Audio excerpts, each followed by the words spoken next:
Magandang araw po sa inyong lahat at ako po ay narito muli si Aching Vivian. Before anything else, thank you Lord for the wisdom at ako'y narito muli upang maibahagi ang aking mga nalalaman na pagluluto para sa inyo.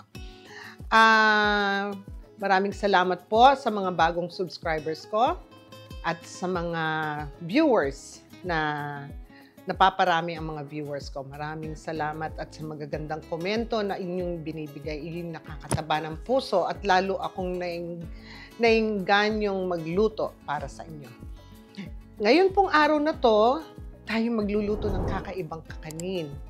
May isa tayong subscriber and viewer na nag-request na magluto po ako ng kopis.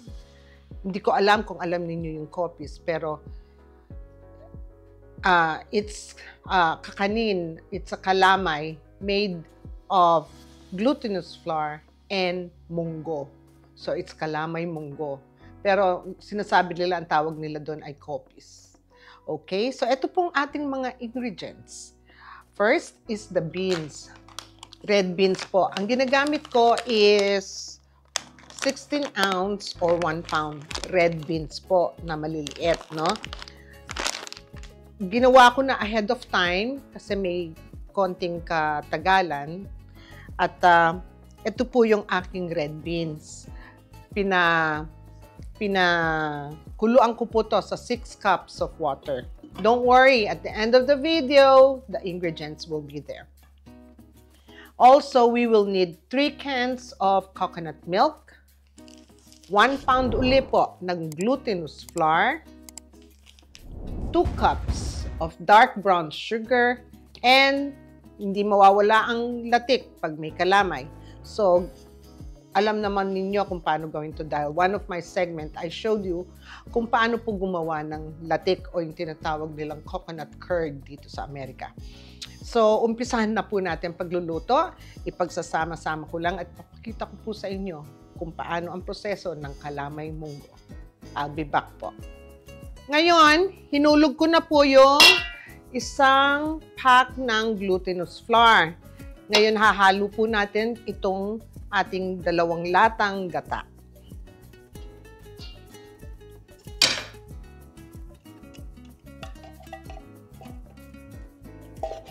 Madali lang pong lutuin ang ating kalamay kasi napakuluan ko na po yung ating munggo na pula.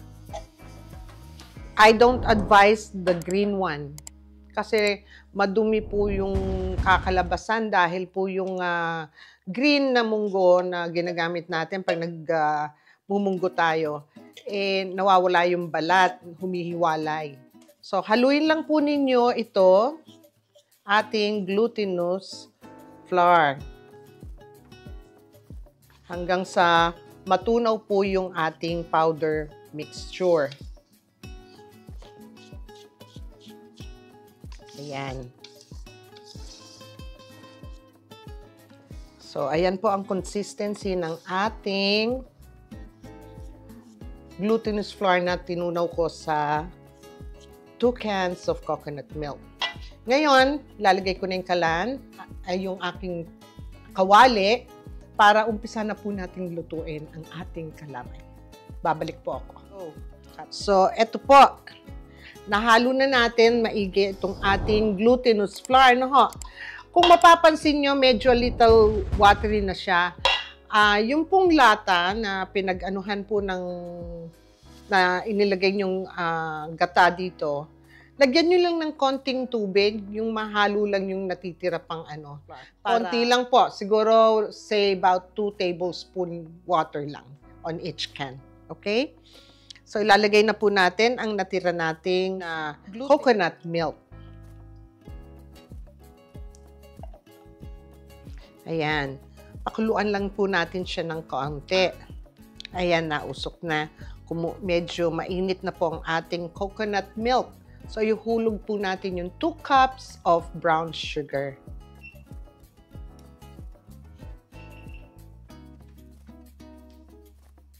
Haluin nyo lang po hanggang sa ito ay matunaw at magpantay ang kulay ng ating gata. Ito po, nakulo na po ang ating coconut sugar mixture. Pwede na po natin ngayong ihulog ang ating munggo.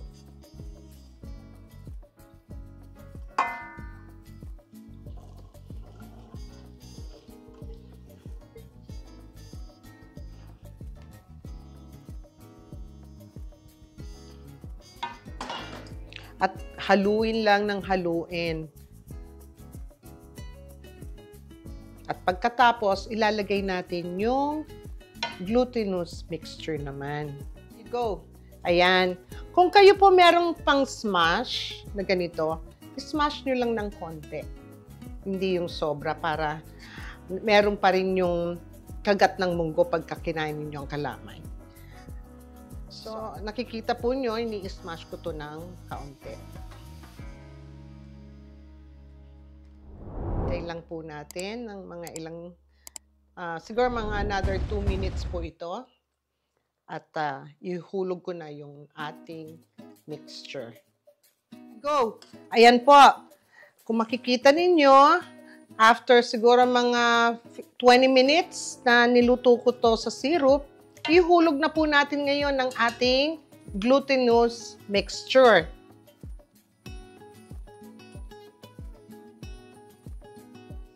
Para, at ito po ay magpo-form ng kalamay. Maalala ko pala, yung nasabi ko kaninang red beans, sa Pilipinas meron na ding red beans, pero yung maliliit, which is okay yon. Dito po kasi minsan wala akong makita, kaya yung Mexican red beans po yung na aking nagamit. Medyo may kalakihan lang ng konti. Hindi siya yung malalaking parang kidney beans ang laki, no? Okay? So, ayan po. Halu-haluin po natin to ngayon hanggang sa ito'y maging kalamay.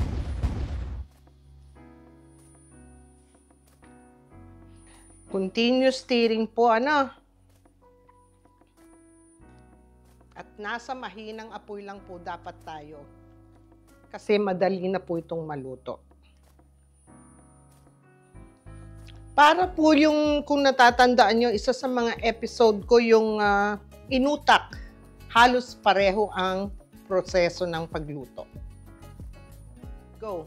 Ayan po. Kung makikita po ninyo, nag-uumpisa na siyang mag-mold as kalamay. Ito pong klaseng kalamay na to, hindi po to tumitikas. Malambot po ang kalamay na to, na parang inutak. Ito po pag kinakain, katulad ng inutak, ay ini-scoop lang po ito. So, mga siguro another 3 minutes, ito po ay pwede na nating isalin sa kanyang llanera.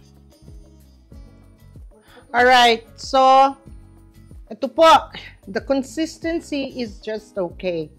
Kung mapapansin nyo, yung mga ibang kalamay munggo is very dark. It's because ang ginagamit nga po nila yung munggong maliit. Pulang-pula. Ito po, close enough, pero it's pareho naman ng lasa. It tastes the same. Okay? So, tapos na po ito. Ilalagay ko lang po ito sa lagayan at papakita ko sa inyo ang finished product. Babalik po ako. Go, balik ako. Ayan, natapos din po ang ating kalamay munggo. Nilagyan ko ng latik. May dahon akong saging nilagay, brinash ko lang siya ulit ng coconut oil. Kaya sinasabi ko sa inyo, itabi ninyo. Magagamit po yan ng maraming beses. And maraming latik akong nilalagay. Ngayon, dun sa tamis, kung gusto po nyo ng mas matamis, pwede nyong yung 2 cups, gawin ninyong 2.5 cups. Kung kayo ay sweet person. Okay? So, matikman para malaman. O, Kuya Bong, wala ka na naman dito. Eto, pang titikim na kita.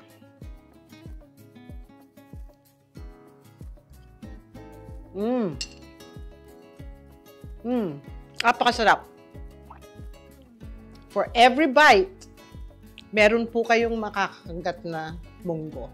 at yun po ang nagpapasarap sa ating kalamay. Ito po ay hindi hinihiwa, ini-scoop po ito at inyo lang ilagay sa inyong platito or any containers. At saka ito po ay napakasarap na samahan ng kape. Okay? So maraming salamat po sa inyo at muling nabigyan ko kayo ng isang magandang kakanin na kalamay munggo. Sa mga viewers po, isang paalala lang po, tapusin po ninyo yung video. At the end, nandun po yung aking recipe ng mga ginamit kong ingredients. At saka baka may mamiss kayo ng paano ko ginagawa ito, para sa ganon, tamang-tama ang timpla, tamang-tama ang proseso ninyo, hindi kayo masisira sa inyong ginagawa. You won't be disappointed. Okay? So, salamat po at magkita tayong muli sa mga susunod na episode at ako'y may gagawing special na kalamay. Maraming salamat po sa inyong lahat. To God be the glory. Thank you.